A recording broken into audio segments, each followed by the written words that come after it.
Olá, que bom que nós estamos juntos novamente no Célula Online e hoje nós vamos começar uma nova série de estudos focados no discípulo, o discípulo de Cristo, discípulo por inteiro para servir a Deus, e o tema será a pessoa que Deus usa, o caráter do discípulo. É o nome, o conteúdo daquilo que nós vamos estar ministrando ao longo de algumas semanas aí, ok? A apostila ela ainda não está pronta para aquisição, mas ela, assim que possível, ela será impressa e você poderá estar adquirindo o seu exemplar aqui a preço de custo. Quando nós falamos de caráter, nós estamos falando do oleiro que trabalha o barro da nossa vida para que a gente seja um vaso de honra na casa do Senhor. É sempre assim e o objetivo, o propósito de Deus para a minha vida, para a tua vida como discípulo, é que esse vaso seja um vaso útil. É aquilo que serve, aquilo que tem função, aquilo que é usado, é uma instrumentalidade, é um canal que Deus usa na terra. O papel da igreja, o nosso comissionamento, ok? Então é nesse sentido que nós vamos estar trabalhando o nosso material. Deus, Ele usa pessoas íntegras, essa é a visão do céu. Deus é santo, Ele não fica negociando a sua santidade, e o objetivo dele é definido. Ele é santo, Ele quer canais santos na terra para fazer aquilo que nós temos que fazer, que é a grande comissão. E como canal nós temos que ser sensíveis, quebrantados, e nós temos que ser ensináveis. Ou seja, o barro precisa ser trabalhado.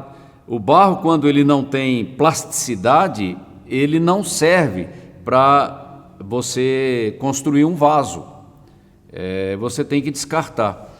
Então, é nesse sentido que a qualidade do barro do nosso coração é muito importante para que Deus possa trabalhar com liberdade a nossa vida, para que nós possamos ser a melhor versão que Ele planejou para a nossa vida e para que o nosso potencial seja o maior possível no nosso ministério, na nossa mordomia, trabalhando na igreja, influenciando as pessoas e, enfim, cumprindo a nossa grande comissão. E aqui a gente chama atenção para o seguinte: grande comissão não é uma questão da igreja simplesmente.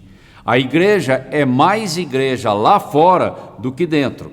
A igreja como família que se reúne, que é uma comunidade, ela é importantíssima, é a família de Deus, é um ajudando o outro. E a expressão da comunidade tem que estar lá fora, porque o fruto que Deus quer está lá fora, e nós temos que trazer esse fruto para dentro da comunidade. Daí a necessidade de Deus trabalhar a qualidade do nosso testemunho, aquela qualidade espiritual, aquela autoridade espiritual que nós precisamos para influenciar pessoas lá fora. E nós vamos estar falando do caráter do discípulo, as virtudes que Deus quer desenvolver no caráter de cada discípulo. A apostila tem todo um material introdutório que já estava presente na apostila anterior, falando dos símbolos dos livros da Bíblia, quantos livros a Bíblia tem, quantos versículos.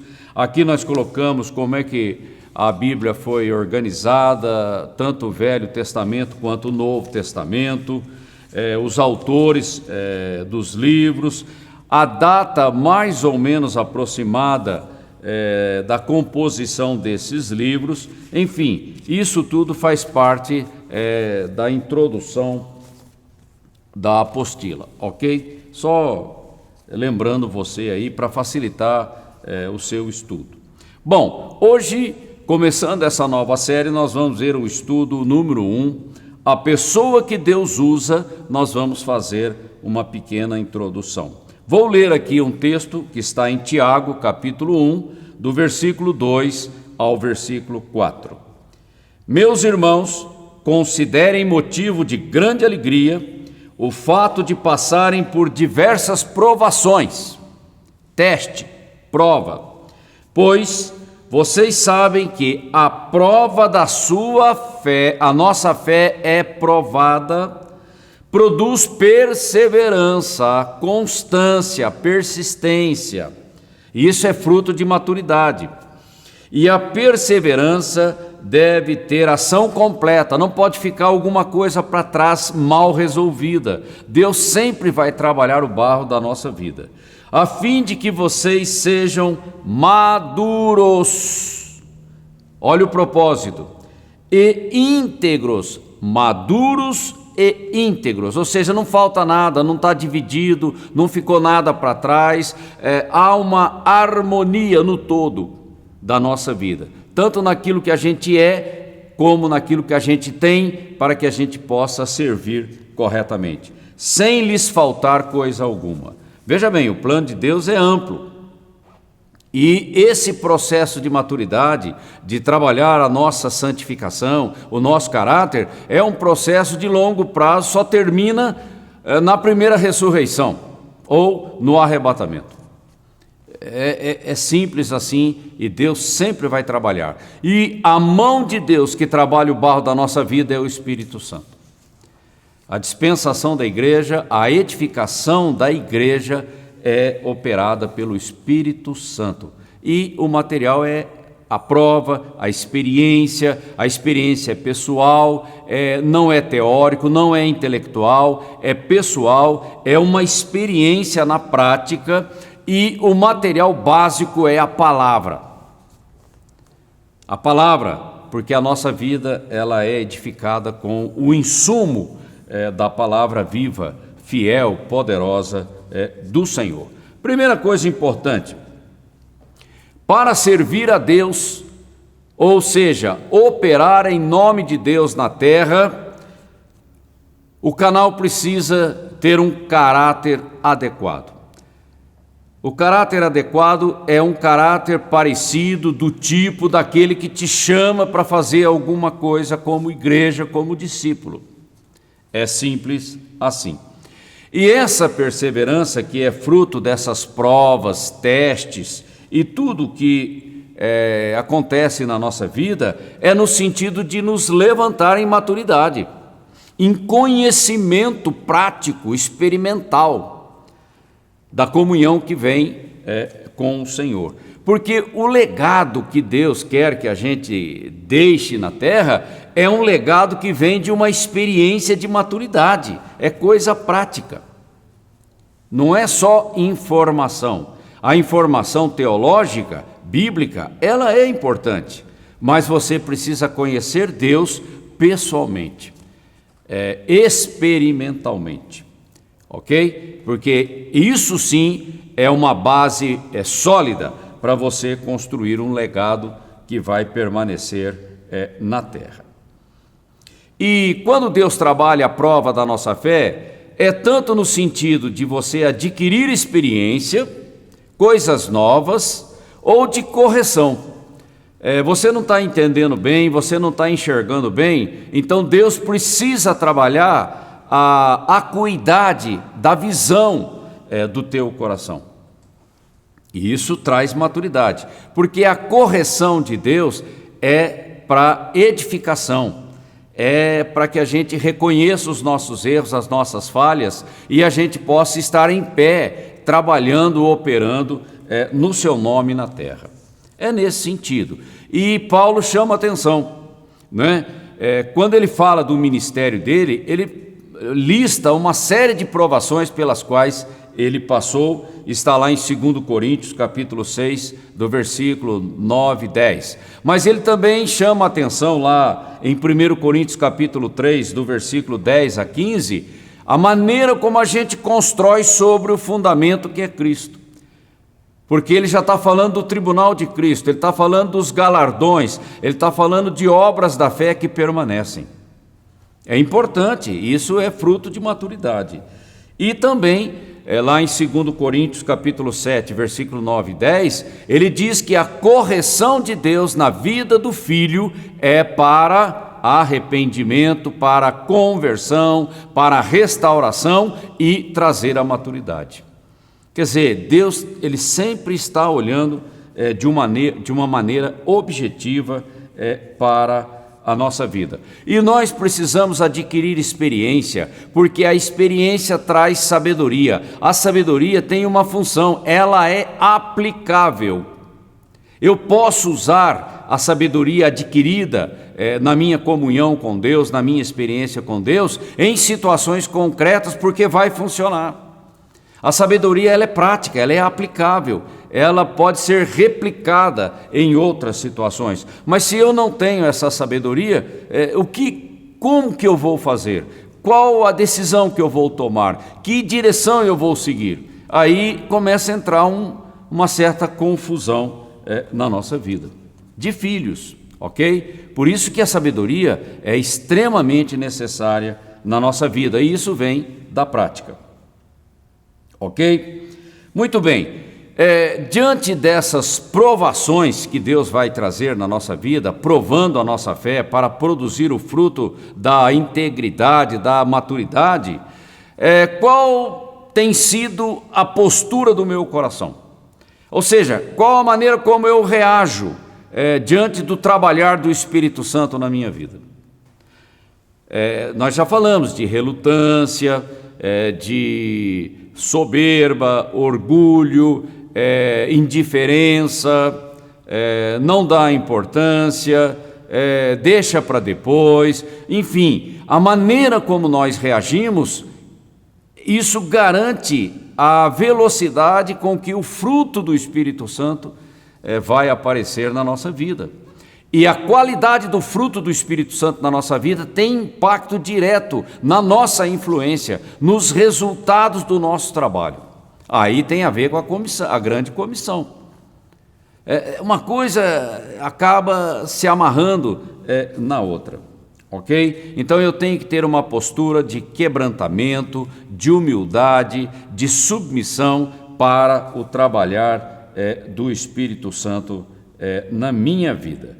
E tudo isso com gratidão, com alegria no coração, porque quem ama corrige, e Deus nos ama, e Ele está interessado no melhor da nossa vida. Ele planejou o melhor para a nossa vida, e Ele quer que isso seja uma realidade, um fato, na terra, nesse tempo da nossa oportunidade. Por isso que Ele vai desenvolver as virtudes de um caráter santo, porque o padrão é Cristo, o padrão é Cristo, a minha semelhança com Cristo, esse vai ser o trabalhar do Espírito Santo na minha vida.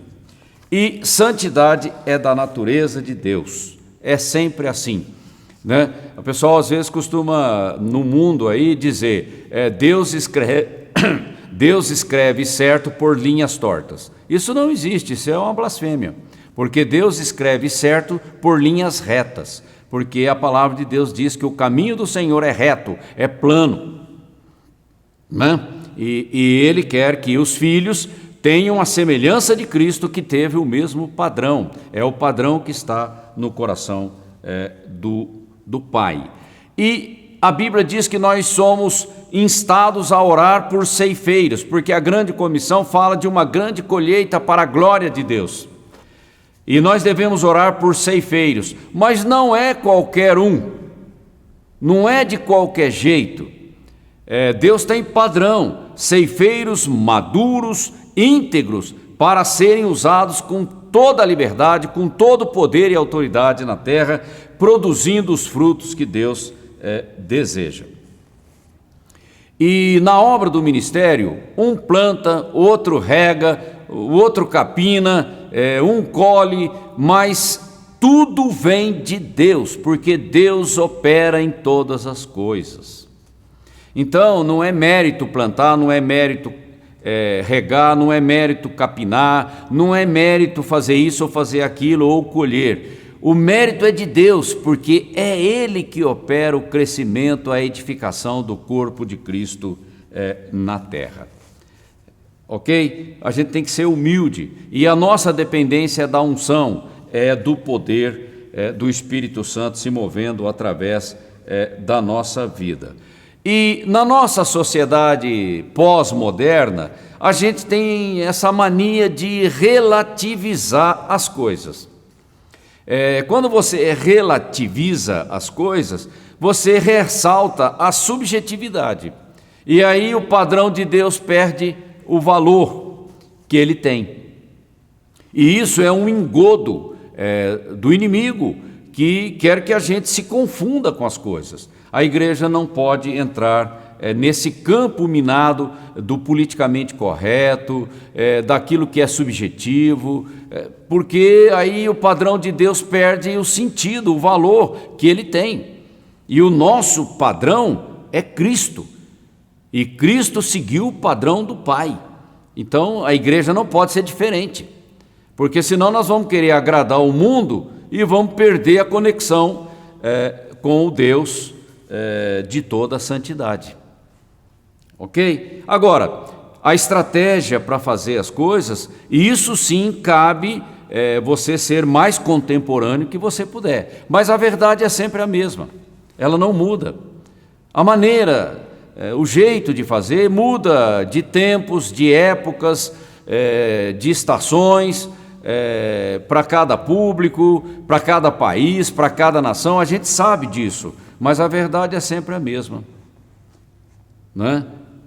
Cristo é o nosso Redentor, e é para Ele que nós devemos olhar, o exemplo dele que nós devemos seguir. E se tem alguma coisa dentro da minha alma, do meu caráter, que está atrapalhando essa conformidade com o padrão do céu, eu tenho que me prostrar diante de Deus e pedir ajuda, reconhecer a minha falha, a minha necessidade, para que o Espírito Santo possa trabalhar o barro da minha vida, para que eu seja levantado como um vaso de honra na casa do Senhor.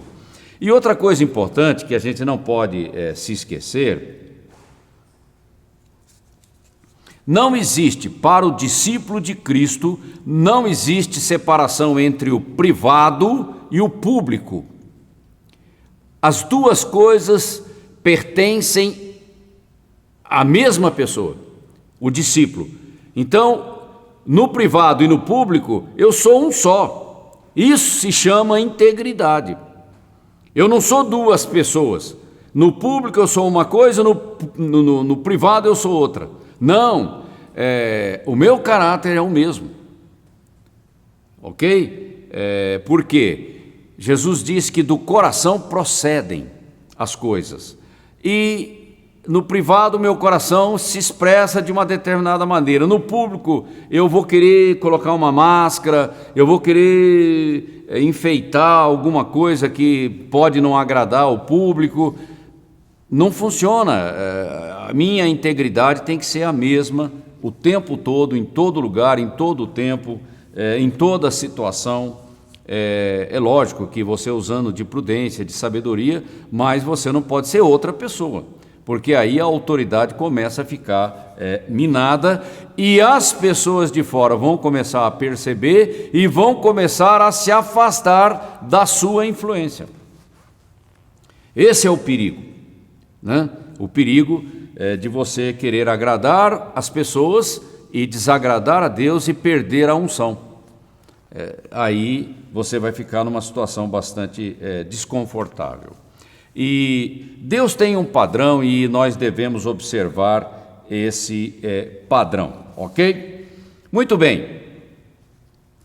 É porque esse tipo de pensamento relativista é típico do pós-moderno, é típico do progressismo, e é o que está destruindo as estruturas sociais em todas as nações, no nosso tempo, no nosso dia.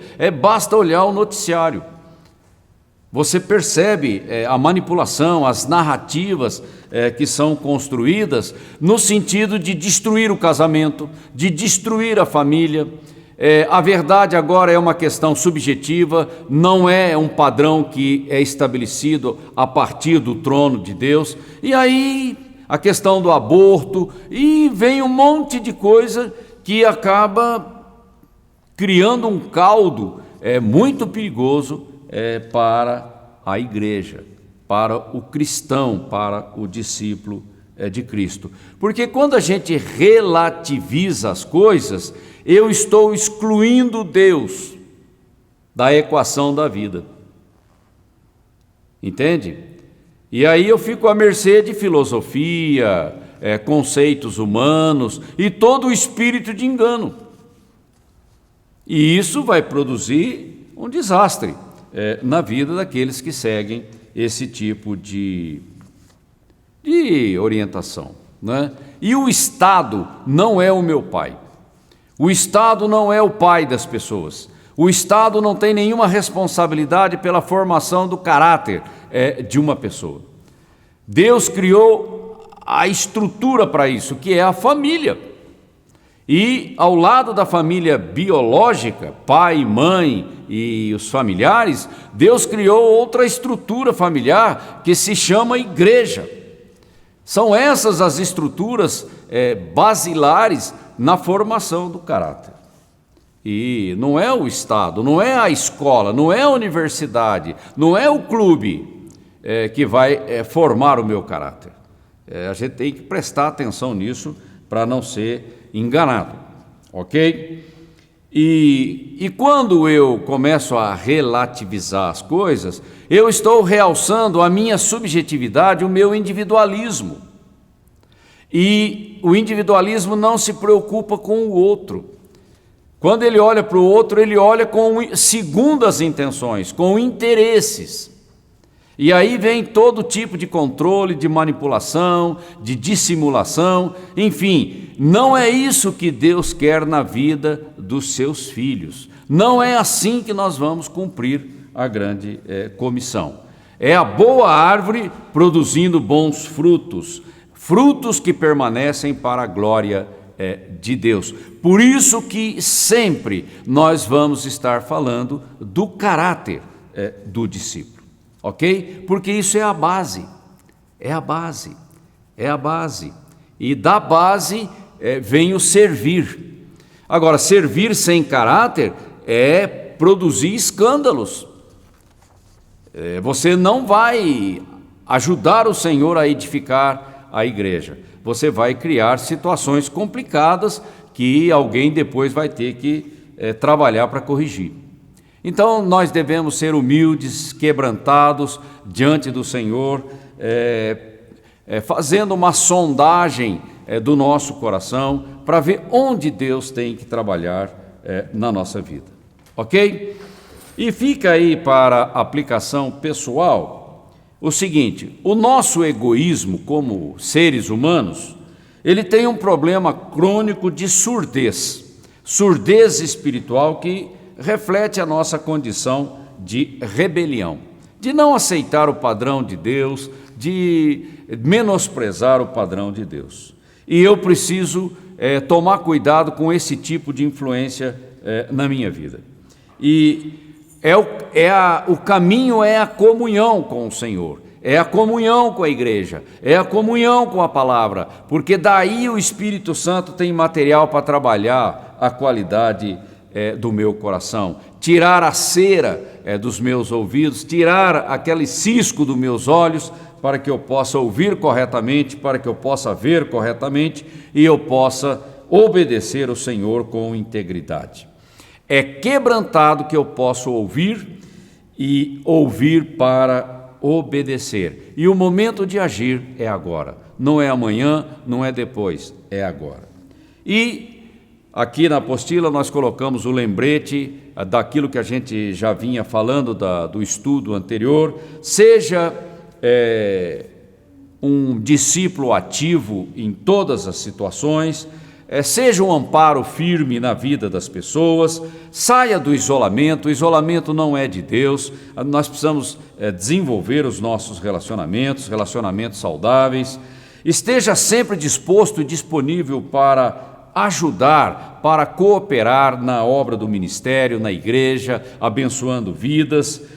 Seja intenso no seu cristianismo, porque isso faz a diferença na hora de influenciar as pessoas. Que o Senhor abra oportunidades para você se envolver no evangelismo através de pessoas, famílias, aonde você pode estar trabalhando e cuidando dessas vidas. A gente só aprende fazendo, não tem como, tem que pôr o pé na estrada para você aprender fazendo. A igreja nunca para. E o relógio está acelerado e nós também temos que acelerar o nosso passo. A CCA precisa de doações e nós contamos com as suas doações. Chegue mais cedo na celebração para conversar com as pessoas, para orar por elas, para abraçar as pessoas, receber as pessoas e ajudar naquilo que for necessário. Isso é uma cultura, ok? Deus te abençoe e eu espero você na próxima semana.